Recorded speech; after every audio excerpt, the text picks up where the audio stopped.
En los bellos bosques de Viena, en sus verdes praderas, entre sus bellos palacios, frente al famoso río Danubio Azul, se filma una película nuclear. Bueno, el problema es que parece comedia, pero en realidad no es película, sino la misma realidad. ¿Quieres saber realmente de qué se trata esa película? Una que no le va a gustar ni a un lado ni al lado opuesto. Una en donde muchos se van a morder la lengua y otros van a salir con los bolsillos hinchados de dinero.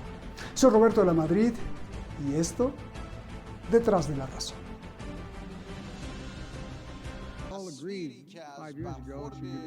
En unas horas, Irán y Estados Unidos se juntan en la ciudad de Viena.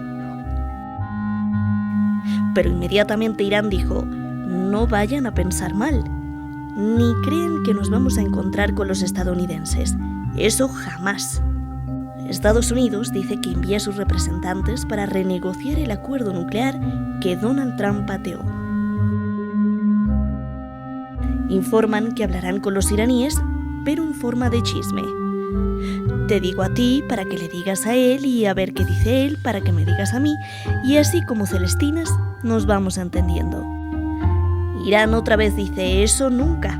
No habrá negociaciones, ni directa ni indirectamente.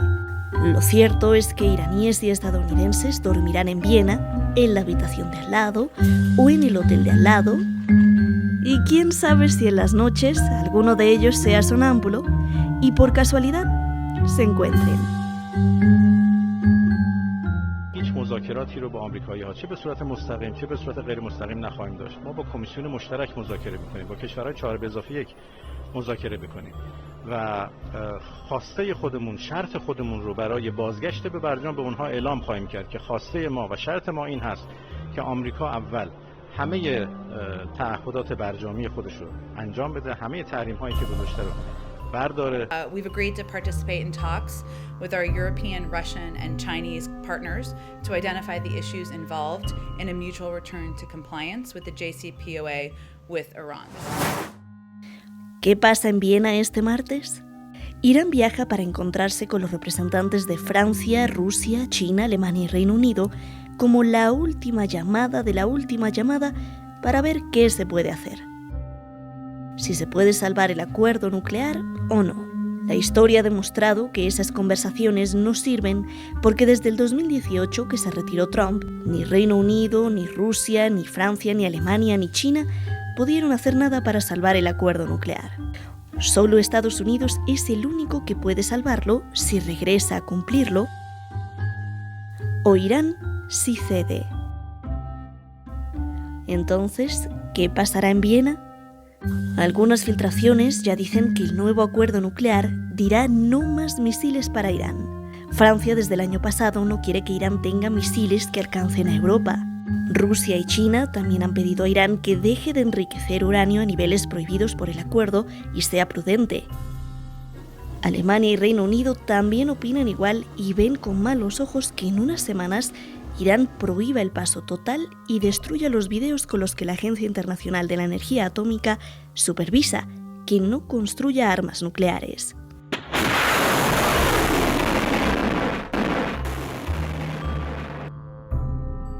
¿Qué pasará en Viena?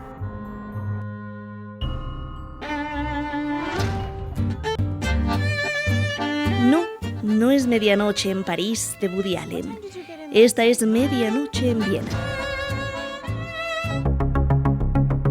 Una película que puede golpear la estabilidad del mundo.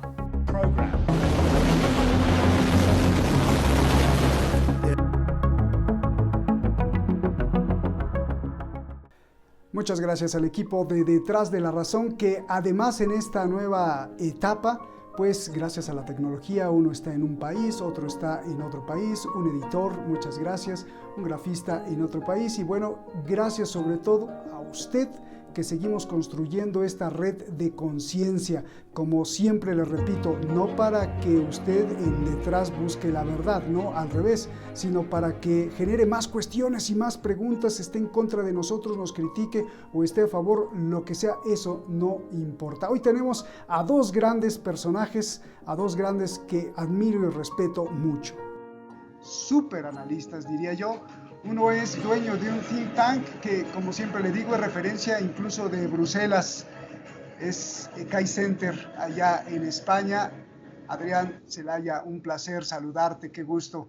Y también tenemos otro gran intelectual en el Cono Sur, muy estudioso de la geopolítica, muy estudioso sobre todo de cómo el imperio y sus tentáculos han dañado pues prácticamente a todo el planeta. Eduardo Bior, muchísimas gracias a los dos y te agradezco mucho y les agradezco mucho que estén aquí. Comienzo contigo, Eduardo. A ver, ¿qué es esto de conversaciones indirectas? Algo tan delicado, parece de chiste, pero ya solo faltan las palomas mensajeras y los avioncitos de papel, esos que hacíamos en la escuela para enviarle mensajes al otro. Explícame todo esto, por favor, explícale al público todo esto, por favor. Vamos a comenzar con una brevísima introducción histórica. El acuerdo nuclear es llamado el 5+1, porque de un lado participaron Estados Unidos, el Reino Unido, Francia, Alemania, Rusia y del otro lado Irán. Se firmó en 2015 en la presidencia de Obama, a cambio de que Irán no enriqueciera uranio más allá de un cierto límite bastante bajo. Se levantaban las sanciones comerciales y económicas que se habían decretado en los años anteriores. Desde el primer momento de la campaña electoral del 16, Trump bramó contra ese acuerdo, dijo que era insuficiente, que era imposible. En realidad lo que sucedía allí eran dos cosas. Primero, el temor norteamericano por el programa de construcción de cohetes de alcance medio que Irán viene desarrollando y que nunca fue materia del acuerdo nuclear. O sea, el temor en realidad es de Israel y de Arabia Saudita. En el caso de Arabia Saudita bastante fundamentado, bastante justificado a posteriori si uno mira lo que le está pasando con la guerra, con su invasión de Yemen. Es decir, que los hutíes están bombardeando distintas ciudades, incluso la capital de Arabia Saudita, cuando quieren, con cohetes iraníes. Ese era un tema. El segundo tema, realmente muy importante, es que Estados Unidos no quería que sus competidores europeos se metieran a hacer negocios con Irán. Y querían exclusividad del negocio petrolero iraní. Entonces lo que trató de hacer Trump fue forzar a lo malo, hacia lo de macho duro, una renegociación del acuerdo con Irán. El problema allí fue que estaba solo. Es decir, que ni los europeos lo ayudaron, ni dentro de su propio gobierno siguieron sus directivas. Cada uno actuaba para su lado.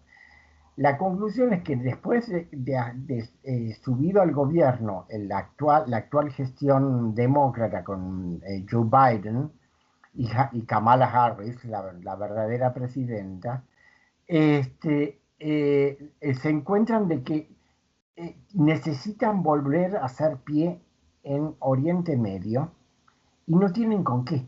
Se quedaron sin la herramienta diplomática que les daba el acuerdo nuclear.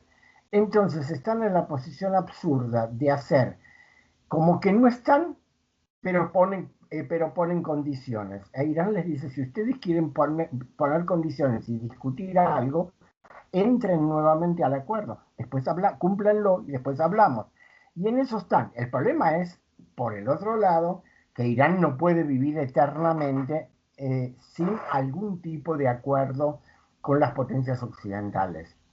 Aunque ya, espero que más tarde hablemos de eso, ha compensado ampliamente los daños económicos y comerciales que le ha producido el bloqueo occidental.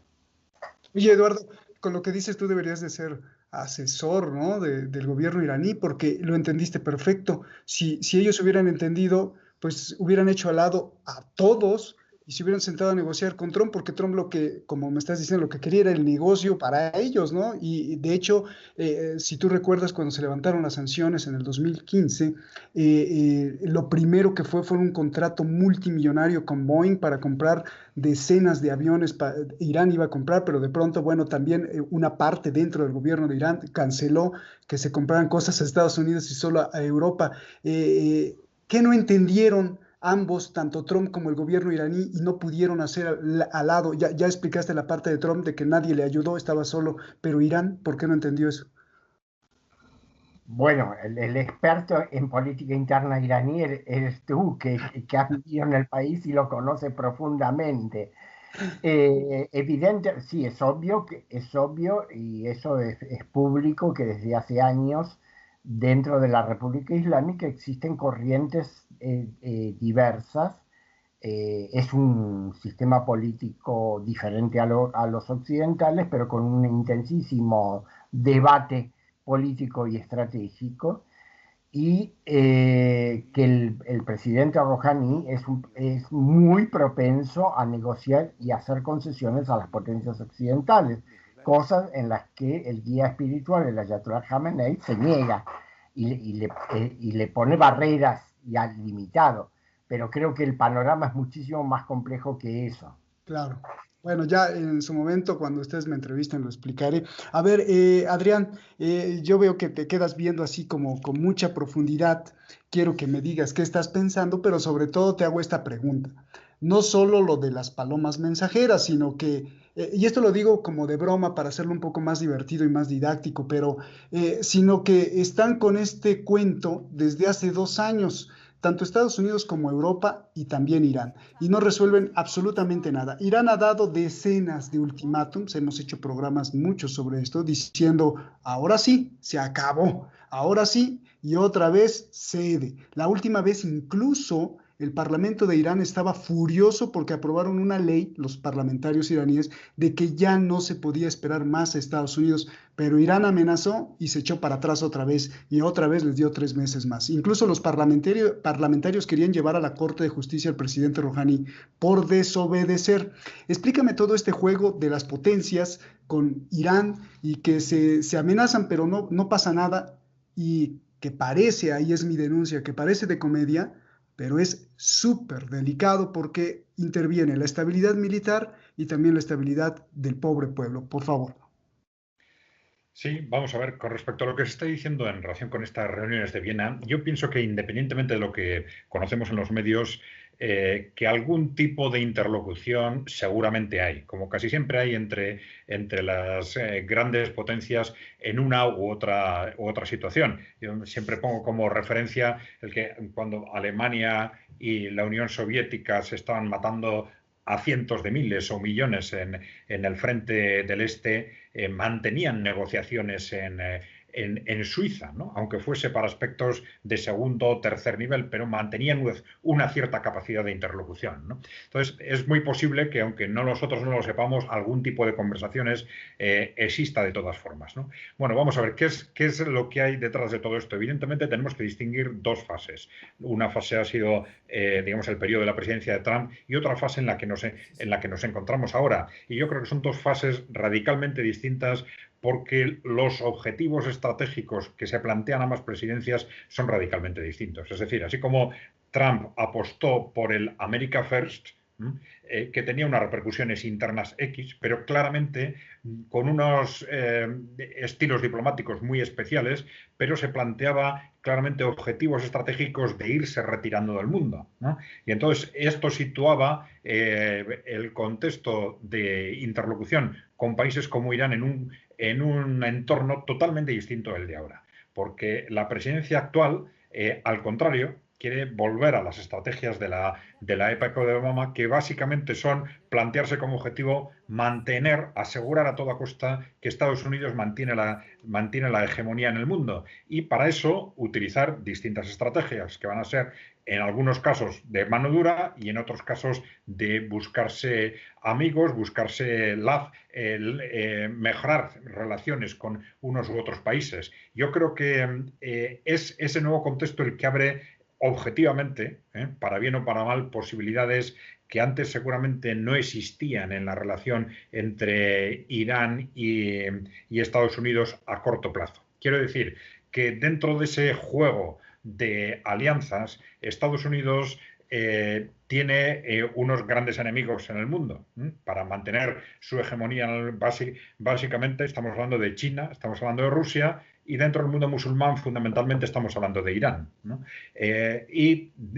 Para hacer frente a la emergencia de estas potencias, que son las que básicamente están cuestionando su poder en el mundo, tiene un criterio que ya marcó Henry Kissinger en su momento, que está muy claramente sintetizado en la expresión "con todos no podemos". ¿Esto qué quiere decir? Que aunque consideren a estos tres países sus enemigos estratégicos básicos, eso no quiere decir que vayan a ir contra ellos con todas las baterías, con toda la agresividad, digamos, a toda costa y desde el principio, sino que al contrario, van a jugar en base a una estrategia de elegir enemigos.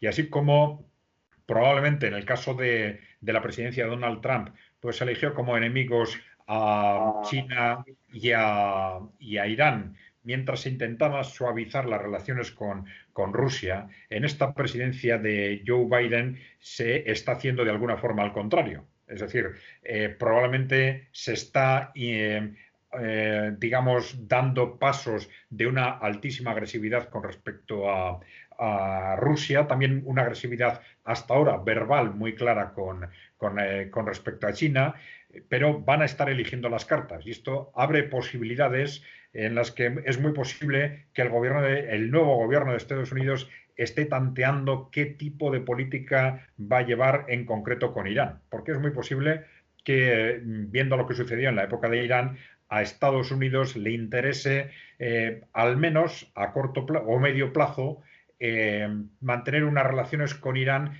que le supongan de alguna forma cerrar, aunque sea temporalmente, el frente de Oriente Medio mientras aprieta el acelerador, digamos, de las amenazas o de la guerra o del ataque, pues, a Rusia o a China, ¿no? Entonces, con respecto a lo que vaya a pasar durante estos años, yo creo que todavía es muy pronto para saber qué estrategia va a seguir esta nueva presidencia y creo que van a jugar estas dos bazas que, claro, va a tener mucho que ver con qué respuesta encuentren por parte de Irán.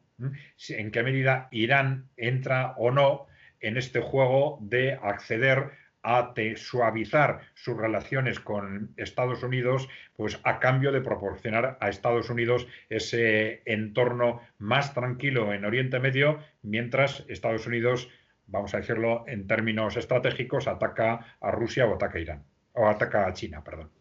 Y ya vienen las elecciones, Adrián, en Irán, entonces también las cosas se pueden complicar o suavizar ahí. A ver, Eduardo, hace rato nos dibujaste nos hiciste una radiografía perfecta, pero no me contestaste la primera pregunta, que era, bueno, y este juego de te hablo al oído a ti para que vayas y le hablas al oído al iraní, el iraní dice que no, pero entonces sí, y ya lo contestó Adrián, que incluso en la Segunda Guerra Mundial había conversaciones secretas y que yo te pregunto, ¿por qué todo este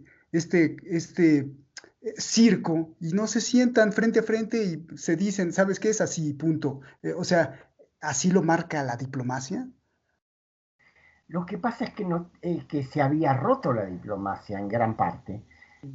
No tienen agenda para sentarse a la mesa. Es decir, lo que están buscando son acercamientos, es como como en el boxeo, como ¿No te acuerdas, Eduardo, que antes de que se firmara el acuerdo nuclear, Obama tenía conversaciones secretas con Irán, y de hecho hubo unas reuniones en Omán y nadie supo, y después ya se publicó? O sea, Sí, finalmente, como no, dice Adrián, sí hay. información concreta de que Omán ha seguido sirviendo como lugar de encuentro entre enviados norteamericanos e iraníes, por supuesto, pero yo creo que en gran parte por las contradicciones internas del gobierno norteamericano bajo la presidencia de Trump, donde el presidente decía una cosa, el Consejo de Seguridad Nacional decía otra, el Departamento de Estado decía otra, y el Pentágono decía la tercera cosa diferente, y también por las contradicciones y la lucha política interna dentro de la República Islámica. En algún momento han perdido el hilo. Es decir, si se han seguido encontrando, yo creo que no sabían sobre qué tenían que hablar. ¿Por qué lo digo? Escribió eso. No es una burla lo mío. Pueden encontrarse. Los diplomáticos siempre tienen el arte. Si es necesario inventar una conversación, la van a inventar. Y si tienen la obligación de no decir nada, no la van a decir. Pero para eso uno estudia y se forma en diplomacia. Y en ese caso, por ambas partes hay diplomáticos muy avesados y con mucha capacidad técnica. Pero el problema es que cuando tú quieres seguir un plan de negociación, tienes que saber por dónde vamos a empezar. Y generalmente cuando el alejamiento es tan grande, como decía el colega recién relatando la anécdota de la Segunda Guerra Mundial, cuando la distancia es muy grande, hay que empezar por las pequeñas cosas. El problema es que no se trata solamente del problema nuclear. Está el problema de la guerra en Yemen. Es decir, Estados Unidos necesita que esa guerra se calme. Lo que pasa es que es muy compleja, hay demasiadas fuerzas diferentes metidas en esa guerra, por un lado los sauditas, por el otro lado los Emiratos, y por el otro lado Irán apoyando al gobierno de Sanaa y a los rebeldes hutíes. Está el tema de Líbano, está el tema de Siria, está el tema de Irak, está todo junto está sobre la mesa y nadie sabe por dónde empezar.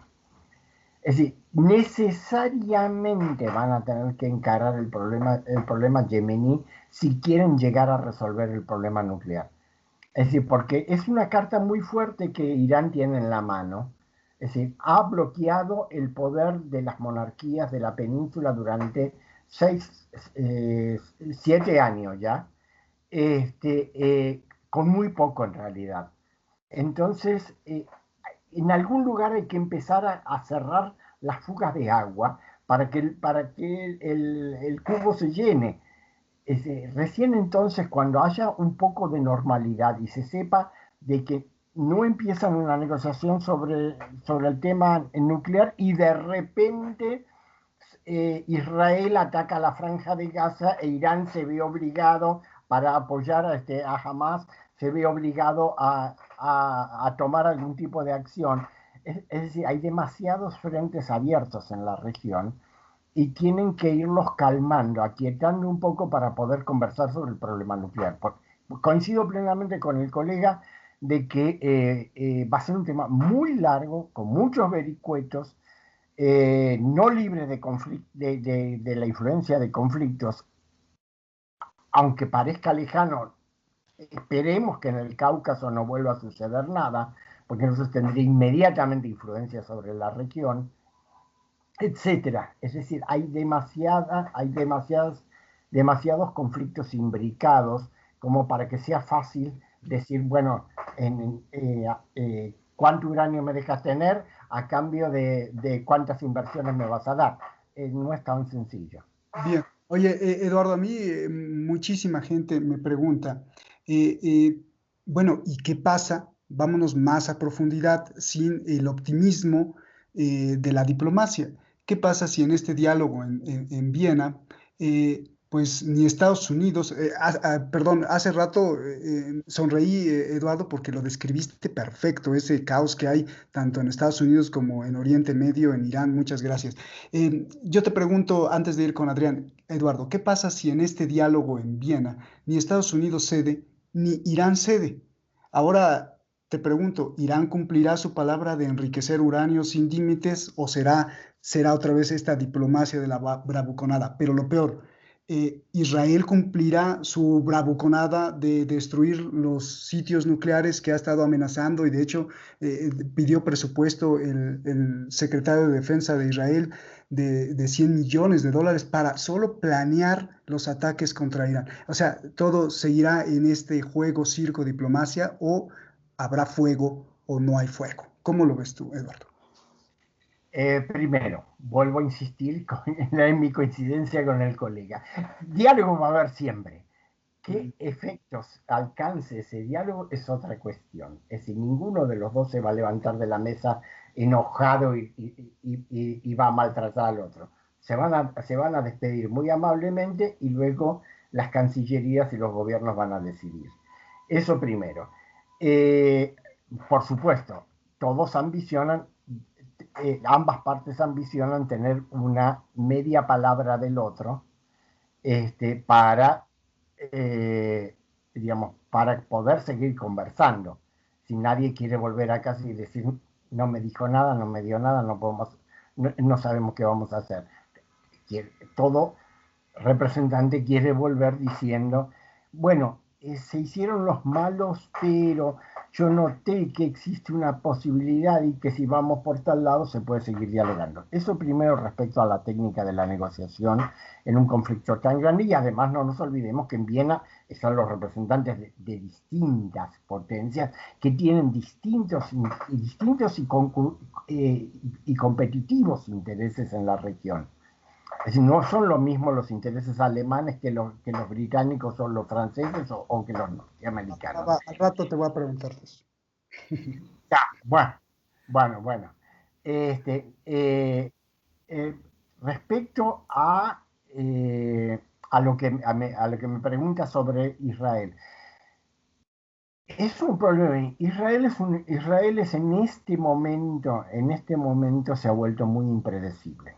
Es decir, se ha vuelto muy impredecible por su propia crisis política interna. Se han hecho la cuarta elección en 2 años y tampoco han definido el liderazgo político del país, con el agregado de que la lista árabe vinculada a la hermandad musulmana, o sea, donde claramente el Reino Unido tiene un papel, porque la hermandad musulmana en su segunda fundación ha sido una creación británica, tiene votos como para decidir sobre la formación o no de nuevo gobierno. O sea, por primera vez en la historia de Israel, la formación del nuevo gobierno no se va a decidir solamente entre los partidos judíos. Es decir, las dos listas árabes van a tener un rol, aunque sea por abstención, van a tener un rol en la formación de gobierno. Eso agrega un dato de incertidumbre muy importante sobre la conducta política israelí, agregado al hecho de que Benjamin Netanyahu, que hoy comenzó el proceso judicial contra el primer ministro Netanyahu, es decir, con acusaciones muy fuertes del fiscal por corrupción. Por su parte, Irán anunció hoy la detención de una red de espionaje con un espía israelí y espías de otras potencias, a las cuales no mencionaron. Como Australia. Como mostrando, tengan cuidado que estamos alertas. Es decir, es una advertencia poco antes de comenzar las negociaciones de Viena, denunciar una red de espionaje, vaya Dios a saber cuándo la han descubierto realmente. pero el timing, es decir, la búsqueda del momento para anunciarlo, está tácticamente dirigido a influir sobre las negociaciones de Viena. Es para llegar a Viena y decirle, si ustedes nos siguen espiando, nosotros entonces... Es decir, forma parte de todo el bagaje de amenaza como condición para entrar más fuerte a la negociación. Bien. Déjame ir con Adrián antes de pasar a más profundidad.